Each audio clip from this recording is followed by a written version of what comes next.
Praise the lord. ఈరోజు దేవుని వాగ్దానం హెబ్రీయులకు రాసిన పత్రిక 10వ అధ్యాయం 35వ వచనం. కాబట్టి మీ ధైర్యమును విడిచిపెట్టుకుడి, దానికి ప్రతిఫలంగా గొప్ప బహుమానం కలుగును. ప్రభు నామమున మీ అందరికీ వందనములు.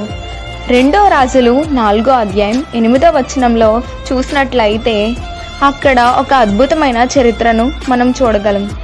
గనురాలు గొప్ప ధైర్యవంతురాలైన ఒక స్త్రీని మనం చూడవచ్చు. ఆమెకు కలిగిన ధైర్యం ఏమనగా దేవుని పట్ల ఆమెకు కలిగిన విశ్వాసమే.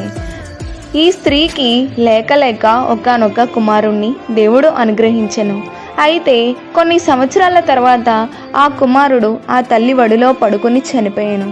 కానీ ఆమె ఎంతమాత్రమును ధైర్యం విడిచిపెట్టకుండా చనిపోయిన బిడ్డను విడిచిపెట్టి దైవజనుని వద్దకు వెళ్ళి దైవజనుని వెంట పెట్టుకుని వచ్చెను.